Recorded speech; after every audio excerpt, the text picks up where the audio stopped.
la prévision de la demande et l'utilisation des méthodes d'ajustement linéaire. L'ajustement linéaire permet d'analyser les données du passé pour les prolonger dans l'avenir et élaborer ainsi des prévisions à court terme. Pourquoi chercher à prévoir le volume de la demande?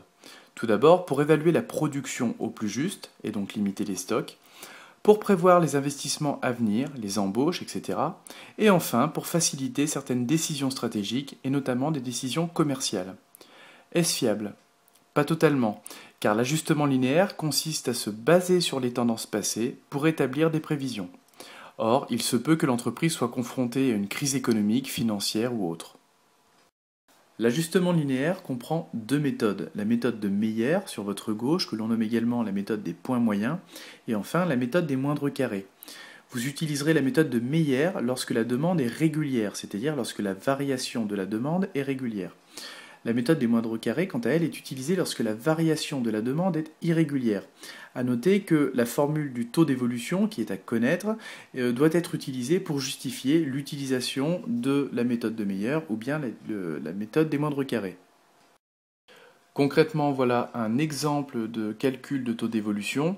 Entre 2001 et 2002, le chiffre d'affaires est passé de 1050 à 1090 euros, autrement dit une évolution de plus 3,8%. Maintenant, partons du principe que vous venez de calculer les taux d'évolution du chiffre d'affaires ou taux d'évolution de la demande entre 2000 et 2003, autrement dit, plus 10% entre 2000 et 2001, plus 9,1% entre 2001 et 2002, et plus 9,2% entre 2002 et 2003. Autrement dit, la variation de la demande est régulière, il faut donc utiliser la méthode de Meyer. Ainsi, vous allez chercher à déterminer quel sera le chiffre d'affaires prévisionnel de 2004, que l'on nomme également l'année numéro 5, dans le cas présent.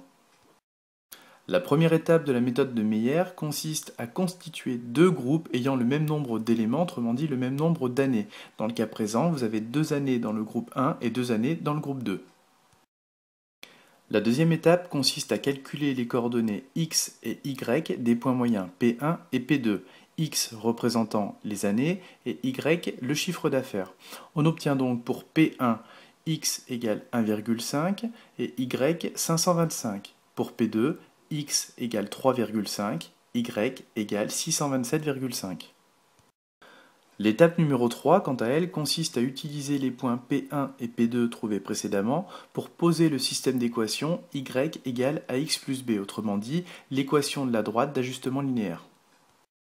Pour l'étape 4, il faut trouver le petit a en soustrayant l'équation numéro 1 à l'équation numéro 2. Mais il faut noter que l'inverse aurait pu être possible, c'est-à-dire que vous auriez pu soustraire l'équation numéro 2 à l'équation numéro 1. Et donc en effectuant ce calcul, on obtient la valeur de petit a, c'est-à-dire 51,25. Concernant l'étape 5, il s'agit de trouver le petit b en remplaçant a par la valeur qui a été trouvée précédemment. Autrement dit, on choisit l'une des deux équations, personnellement j'ai choisi la première, et donc on remplace a, le petit a, par sa valeur qui était donc 51,25. Et en effectuant ce calcul, on arrive à trouver b pour une valeur de 448,12. Donc pour finir, sixième et dernière étape, donc trouver y, c'est-à-dire le chiffre d'affaires prévisionnel que vous cherchez depuis le départ, en remplaçant x par l'année recherchée. On se base toujours sur l'équation y égale à x plus b, y étant le chiffre d'affaires, et x donc, comme je viens de vous le dire, l'année recherchée, en l'occurrence la 5e année. On obtient y égale 704,37.